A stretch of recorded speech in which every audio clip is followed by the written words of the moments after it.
देश में इन दिनों सबसे ज्यादा चर्चा जिस मुद्दे पर हो रही है वो है वक्फ अधिनियम 2025। ये कानून संसद से पास हुआ, राष्ट्रपति की मंजूरी भी मिल गई और 8 अप्रैल 2025 को इसे अधिसूचित कर दिया गया। लेकिन इसके बाद से ही इस कानून को लेकर विवाद शुरू हो गया और सीधे सुप्रीम कोर्ट की चौखट तक मामला पहुंच गया। अब सुप्रीम कोर्ट ने इस पर अपना अंतरिम आदेश सुनाया है, जिसने पूरे देश का ध्यान अपनी ओर खींच लिया है। नमस्कार, आदाब, आप देख रहे हैं द इंडी टॉप और मैं हूं आपके साथ सामिया खान। सुप्रीम कोर्ट के चीफ जस्टिस BR गवाई की अध्यक्षता वाली बेंच ने इस मामले पर अहम आदेश दिया है। अदालत ने फिलहाल कानून के कुछ प्रावधानों पर रोक लगा दी है। सबसे बड़ा प्रावधान ये था कि अगर कोई व्यक्ति वक्फ बनाना चाहता है तो उसके लिए जरूरी होगा कि वो कम से कम 5 साल से इस्लाम धर्म का अनुयायी हो। यानी अगर कोई नया मुस्लिम धर्म अपनाता है तो अगले 5 साल तक वो वक्फ नहीं बना सकता था। इस प्रावधान पर सुप्रीम कोर्ट ने फिलहाल रोक लगा दी है। कोर्ट ने कहा कि जब तक राज्य सरकारें ये तय करने के लिए स्पष्ट नियम नहीं बनाती कि कौन इस्लाम का अनुयायी है और कौन नहीं, तब तक ये प्रावधान लागू नहीं किया जा सकता। सुप्रीम कोर्ट ने अपने आदेश में वक्फ बोर्ड के मुख्य कार्यकारी अधिकारी की नियुक्ति को लेकर भी दिशा निर्देश दिए। अदालत ने कहा कि जहां तक संभव हो कोशिश यही होनी चाहिए कि वक्फ बोर्ड का CEO मुस्लिम ही हो, लेकिन साथ ही कोर्ट ने उस संशोधन पर भी रोक लगाने से इनकार कर दिया जिसमें कहा गया है कि वक्फ बोर्ड का CEO गैर मुस्लिम भी हो सकता है। यानी अभी ये स्थिति है कि CEO मुस्लिम भी हो सकता है और गैर मुस्लिम भी, लेकिन प्राथमिकता मुस्लिम को दी जानी चाहिए।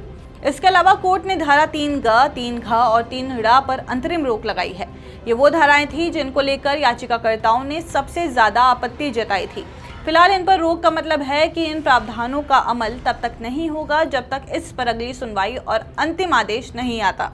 बता दें कि ये मामला सुप्रीम कोर्ट में लगातार 3 दिन तक सुना गया था। याचिकाकर्ताओं की तरफ से वरिष्ठ वकील कपिल सिब्बल ने दलीलें पेश की, जबकि केंद्र सरकार की तरफ से सॉलिसिटर जनरल तुषार मेहता ने पक्ष रखा। 22 मई को अदालत ने इस मामले पर अपना आदेश सुरक्षित रख लिया था और अब 15 सितंबर को सुप्रीम कोर्ट ने अपना अंतरिम आदेश सुनाकर स्थिति साफ की है। याचिकाकर्ताओं का कहना है कि संशोधित कानून के जरिए सरकार वक्फ संपत्तियों पर नियंत्रण करना चाहती है। उनका सबसे बड़ा तर्क यह है कि वक्फ संपत्तियों को हटाने का अधिकार बहुत व्यापक तरीके से जिला कलेक्टर को दे दिया गया है। नए प्रावधान के अनुसार अगर कोई जिला कलेक्टर जांच करके ये तय कर लेता है कि वक्फ की संपत्ति वास्तव में सरकारी जमीन है तो वो जमीन वक्फ से बाहर हो जाएगी। याचिकाकर्ताओं का कहना है कि ये अधिकार बेहद खतरनाक है और इससे वक्फ संपत्तियों पर गैर न्यायिक तरीके से कब्जा किया जा सकता है। इसके अलावा उनका कहना है कि वक्फ बोर्ड और केंद्रीय वक्फ परिषद की सदस्यता सिर्फ मुस्लिमों तक सीमित रहनी चाहिए, लेकिन नए कानून में कुछ प्रावधान ऐसे हैं जिनसे गैर मुस्लिम भी इन संस्थाओं में शामिल हो सकते हैं। याचिकाकर्ताओं ने इस पर भी कड़ी आपत्ति जताई है। केंद्र सरकार का तर्क बिल्कुल अलग है। सरकार का कहना है कि वक्फ कोई धार्मिक अनिवार्यता नहीं है, बल्कि ये एक सेकुलर अवधारणा है। सरकार का कहना है कि भले ही वक्फ इस्लामिक परंपरा से जुड़ा हुआ है, लेकिन इसे संविधान के तहत धार्मिक अधिकार के रूप में नहीं देखा जा सकता।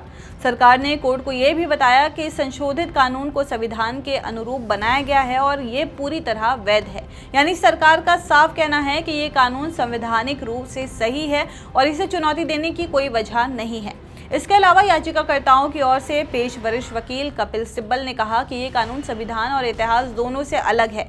उनका आरोप है कि इस कानून का मकसद वक्फ संपत्तियों पर सीधा कब्जा करना है और इसके लिए गैर न्यायिक प्रक्रिया को अपनाया जा रहा है। उन्होंने ये भी कहा कि वक्फ पर नियंत्रण करने का ये तरीका अल्पसंख्यकों के अधिकारों के खिलाफ है और संविधान के अनुच्छेद 25 और 26 का उल्लंघन करता है। 25 अप्रैल को अल्पसंख्यक मामलों के मंत्रालय ने अदालत में एक लंबा हलफनामा दाखिल किया। यह हलफनामा 1332 पन्नों का था। इसमें मंत्रालय ने साफ कहा कि कानून पर किसी भी तरह की पूरी तरह की रोक नहीं लगानी चाहिए। मंत्रालय का कहना है कि अगर कोर्ट चाहे तो कुछ धाराओं पर रोक लगा सकता है, लेकिन पूरे कानून को रोका नहीं जाना चाहिए। अब ये भी समझना जरूरी है कि ये कानून आखिरकार कैसे बना। 3 अप्रैल 2025 को लोकसभा ने इसे पास किया। 4 अप्रैल को राज्यसभा से भी इसे मंजूरी मिल गई। 5 अप्रैल को राष्ट्रपति द्रौपदी मुर्मू ने भी इस पर हस्ताक्षर कर दिया और 8 अप्रैल को इसे अधिसूचित कर दिया गया। यानी संसद से पास होने और राष्ट्रपति की मंजूरी मिलते ही ये कानून लागू हो गया था, लेकिन उसी के तुरंत बाद इसे सुप्रीम कोर्ट में चुनौती दे दी गई। All India Muslim personal law board यानी कि AIMPLB के प्रवक्ता सैयद कासिम रसूल इलियास ने कोर्ट के आदेश से पहले कहा था कि हमें बहुत उम्मीद है कि हमें राहत मिलेगी। उन्होंने बताया कि उन्हें कोर्ट से कई प्रावधानों पर स्टे की मांग की है।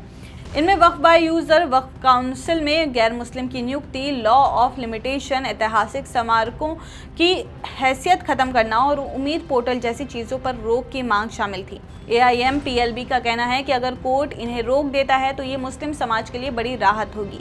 अब यहाँ पर यह समझना जरूरी है कि वक्फ है क्या। वक्फ मूल रूप से इस्लामिक परंपरा से जुड़ी व्यवस्था है जिसमें कई व्यक्ति अपनी संपत्ति अल्लाह के नाम कर देते हैं। इस संपत्ति का इस्तेमाल समाज, धर्म और जनहित से जुड़े कामों के लिए होता है। भारत में वक्फ संपत्तियां बहुत बड़ी संख्या में मौजूद हैं। स्कूल, कॉलेज, अस्पताल, मस्जिद, दरगाह सब इस दायरे में आते हैं, लेकिन अक्सर इन संपत्तियों को लेकर विवाद होते रहे हैं। यही कारण है कि सरकारें समय समय पर वक्फ कानून में संशोधन करती रही हैं। खैर, सुप्रीम कोर्ट ने सिर्फ अंतरिम आदेश दिया है। इसका मतलब यह है कि मामला अभी पूरी तरह खत्म नहीं हुआ है। कोर्ट ने सिर्फ इतना कहा है कि कुछ धाराओं पर फिलहाल रोक लगाई जाती है और बाकी प्रावधान लागू रहेंगे। अब आगे की सुनवाई में यह तय होगा कि ये कानून पूरी तरह से संवैधानिक है या नहीं। हो सकता है कि आने वाले महीनों में सुप्रीम कोर्ट इस पर अंतिम फैसला सुनाए। इस खबर पर आपकी जो भी राय है हमें कॉमेंट्स करके जरूर बताइए और ऐसे ही और जानकारी के लिए आप हमारे चैनल द हिंदी टॉप को सब्सक्राइब कर लें। इसके अलावा आप हमें एक्स, फेसबुक और इंस्टाग्राम पर भी फॉलो कर सकते हैं।